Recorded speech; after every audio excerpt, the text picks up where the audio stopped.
Chapter 12 Arjun का unexpected move. इस घास फूस नहीं हेल्दी ब्रेकफास्ट कहते हैं और तुम्हें यही खाना होगा। थोड़ी देर पहले क्या कह रही थी तुम्हें याद है ना? आयशा को याद आता है कि कैसे थोड़ी देर पहले चिराग और वह दोनों मिलकर अर्जुन की बुराई कर रहे थे, जिसे याद करके वह अपना चूहे जैस मुंह बना लेती है और अर्जुन की तरफ देखते हुए कहती है, मुझे माफ कर दीजिए, मेरा वह मतलब नहीं था। लेकिन आपको नहीं लगता है कि अगर आपको ये ब्रेकफास्ट करना है तो आप कर सकते हैं, लेकिन आप किसी को मजबूर नहीं कर सकते हैं इस तरह का खाना खाने के लिए। जिसे जो खाना होता है वो खा सकते हैं, यह उनका अपना राइट होता है, आप लोगों से उनका राइट नहीं छीन सकते हैं। आयशा की बातें सुनने के बाद अर्जुन एक नज़र आयशा को देखा है, जो कि अपना प्यारा सा फेस बनाकर उसकी तरफ देख रही थी। लेकिन अर्जुन पर इसका कोई भी असर नहीं पड़ता है और वह अपनी कोल्ड आवाज में आयशा से कहता है, मैं ऐसा कर सकता हूँ। इतना कहने के बाद अर्जुन वापस से अपना ब्रेकफास्ट करने लगता है। वही उसकी यह बात सुनने के बाद आयशा का मुंह बन जाता है और वह एक नज़र अपने सामने बैठे हुए चिराग की तरफ देखती है, जो कि चुपचाप हमेशा की तरह अपना खाना खा रहा था। उसे बेचारे को तो पहले से ही पता था कि अर्जुन अपने आगे किसी की नहीं चलने देता है, तो फिर बेचारी आयशा क्या ही थी। वहां थोड़ी ही दूर पर बैठी हुई त्रिशा भी जब अर्जुन की बात सुनती है तो उसके चेहरे पर मुस्कान आ जाती है और वह अपने मन ही मन सोचती है, इस बेवकूफ लड़की को क्या लगा था कि अर्जुन एक रात इसके साथ बिता लगा उसके बाद उसकी हर बात मानेगा। क्या बेवकूफ है ये। अच्छा हुआ अर्जुन ने इसकी औकात से याद दिला दी। ये सब सोते हुए वह बहुत ज्यादा खुश हो रही थी और आराम से अपना ब्रेकफास्ट कर रही थी। अर्जुन ने सिर्फ आयशा और चिराग के ब्रेकफास्ट के लिए ही मैथ्स को इंस्ट्रक्शंस दी थी। इस त्रिशा से कोई मतलब नहीं था, इसलिए उसने उसे कुछ भी कहा नहीं था और ना ही कुछ किया था। लेकिन फिर भी वहां पर बहुत सारी डीस होने के बावजूद भी त्रिशा अर्जुन को इम्प्रेस करने के लिए हेल्दी ब्रेकफास्ट ही कर रही थी। ब्रेकफास्ट खत्म होने के बाद अर्जुन अपने ऑफिस के लिए जा ही रहा होता है कि उसे पीछे से आयशा की आवाज सुनाई देती है। उसकी आवाज सुनकर अर्जुन और चिराग दोनों ही पीछे मुड़कर देखते हैं तो वहां पर आयशा भागते हुए आती है और जल्दी से अर्जुन को गले लगा लेती है और उसके गाल पर एक क्विक किस कर वापस से अलग हो जाती है और मुस्कुराकर उसकी तरफ देखती है।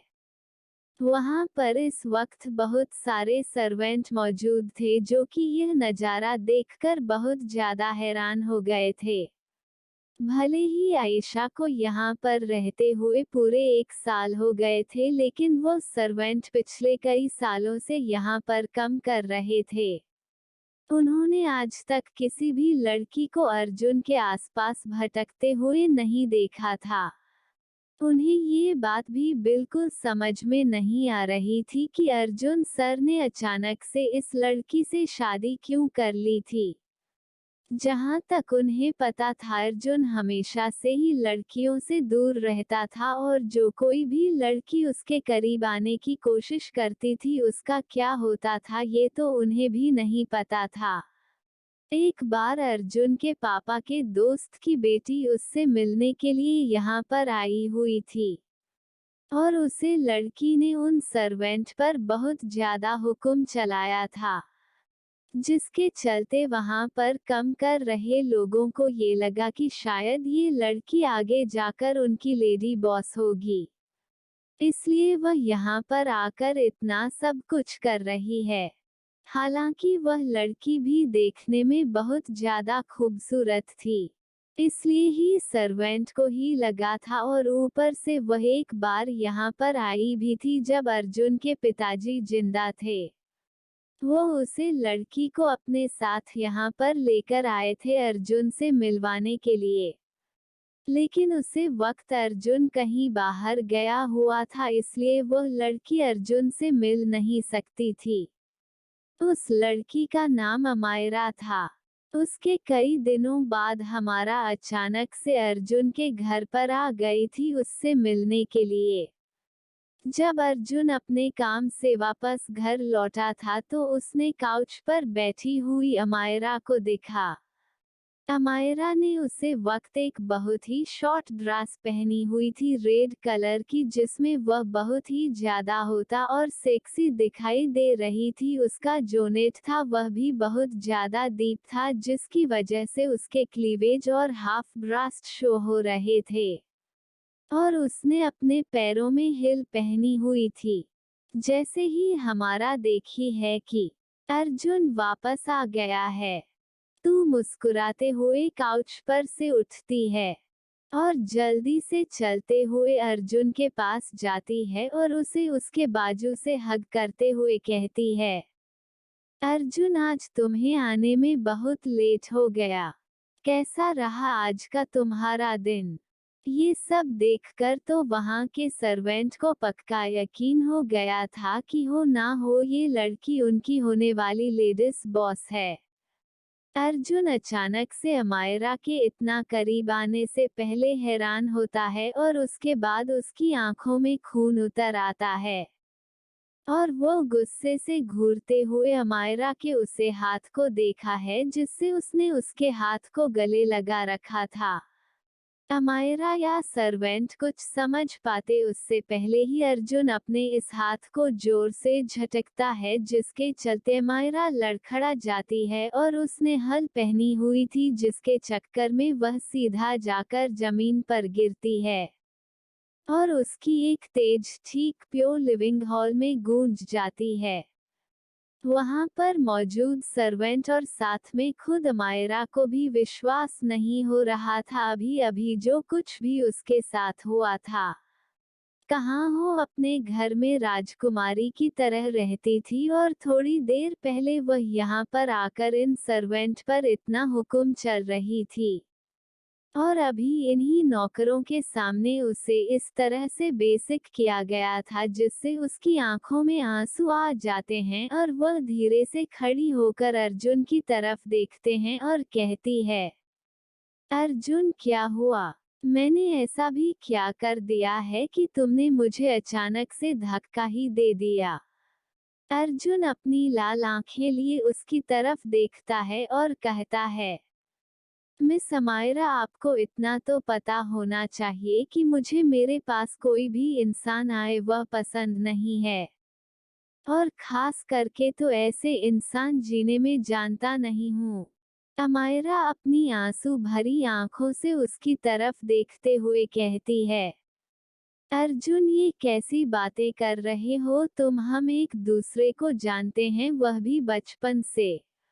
और तुम्हें तो पता ही है कि तुम्हारे पापा को मैं कितनी पसंद हूँ और वह चाहते हैं कि। अमायरा इससे आगे कुछ कहती उससे पहले ही अर्जुन घूरते हुए उसकी तरफ देखा है और कहता है, मुझे मत बताओ कि तुम्हारे या मेरे डैडी क्या चाहते हैं और क्या नहीं।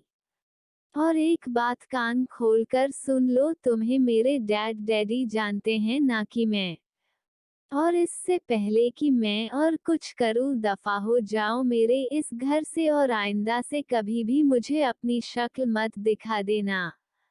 अपनी इतनी बेइज्जती होता हुआ देखकर अमायरा को बहुत ही ज्यादा गंदा फील होता है और वह जल्दी से अपना पर्स उठाती है जो कि गिरने की वजह से थोड़ा दूर जाकर गिर गया था, और वहां से रोते हुए चली जाती है। उसके जाने के बाद अर्जुन अपना मोबाइल निकालता है और किसी को कॉल करता है। आइंदा से याद रहे कि कोई भी मेरी मर्जी के बगैर मेरे इस मेंशन में कम नहीं रख सकता है, चाहे फिर वह कोई भी क्यों ना हो।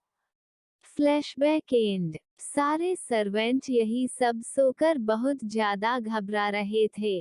उन्हें आयशा बहुत ज्यादा पसंद थी क्योंकि पिछले 1 साल से वह उनके साथ रह रही थी और वह हमेशा ही उनके साथ बहुत अच्छा व्यवहार करती थी। आयशा बिल्कुल भी उसे घमंडी अमायरा की तरह नहीं थी जो कि आते ही उनके ऊपर हुक्म चलाने लगी थी। बेचारी सर्वेंट को अभी यह नहीं पता था कि उनके सर और मैडम के बीच वह सब कुछ हो गया है क्योंकि वह सब बहुत रात को हुआ था, इसलिए इस बारे में किसी को कुछ भी पता नहीं था। वो बस भगवान से प्रार्थना कर रहे थे कि अर्जुन कुछ ऐसा वैसा ना कर दे जिससे उनकी आयशा मैडम को दुख हो। चिराग भी यह सब देखकर एक पल के लिए घबरा गया था, क्योंकि वह अर्जुन को बहुत अच्छे से जानता था। उसे भी अभी तक ये नहीं पता था कि आखिरकार अर्जुन ने आयशा से शादी की ही क्यों है। त्रिशा भी वहां पर खड़ी यह सारा नजारा देख रही थी। उसे भी इस वक्त बस यही इंतजार था कि कब अर्जुन आयशा की बेइज्जती करें, क्योंकि उसे भी अर्जुन के नेचर के बारे में पता था। उसे पता था कि अर्जुन को अपने आसपास कोई भी पसंद नहीं है, चाहे फिर वह लड़की ही क्यों ना हो। यही सब सोकर वह बहुत ज्यादा खुश हो रही थी और आगे होने वाले तमाशे का इंतजार कर रही थी। अर्जुन बहुत ध्यान से आयशा को देख रहा था जिसके चेहरे पर एक प्यारी सी मुस्कान थी उसे किस करने के बाद।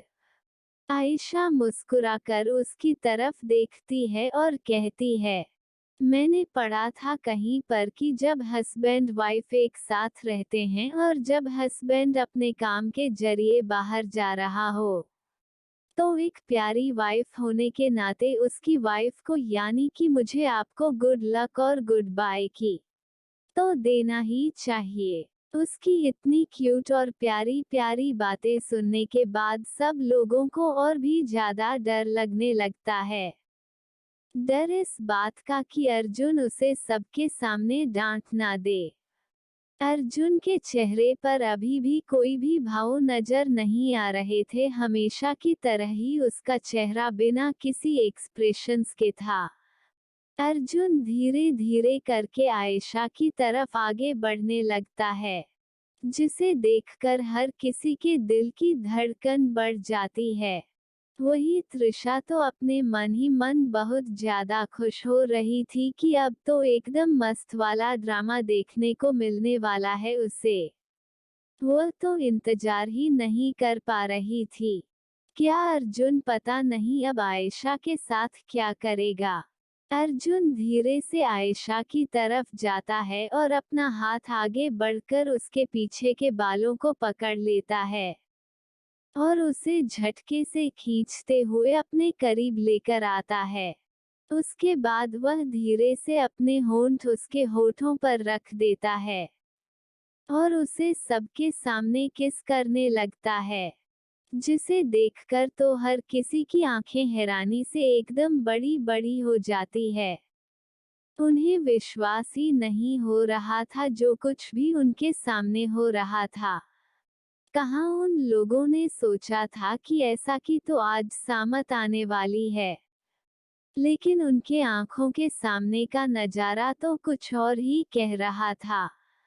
सर्वेंट ये सब देखते हैं तो वह शर्म से अपनी आंखें नीचे झुका लेते हैं और उसके बाद वह वहां से तुरंत ही 9-2-11 हो जाते हैं। त्रिशा ज्योति बहुत देर से इंतजार कर रही थी आयशा की बेइज्जती होने का, उसे तो अपनी आंखों पर यकीन ही नहीं हो रहा था। अभी जो कुछ भी उसके आंखों के सामने था, चिरागिनी नजारा देखकर अपनी आंखें शर्म से नीचे कर लेता है और जल्दी से मुड़ जाता है ताकि उसे और यह सब ना देखना पड़े। फ्रेंड्स, कैसी लग रही है आपको यह story? I hope you like it. क्या लगता है आपको क्या होगा आगे इस कहानी में? आखिर क्यों किया अर्जुन ने सबके सामने आयशा को किस? क्या मकसद हो सकता है इसके पीछे उसका? Miss Abhilasha Singh, miss Sonali Gore, miss Richa, mister Vicky. Thank you so much for your lovely comment on your support. अगर आपको इस स्टोरी से रिलेटेड कोई भी इश्यूज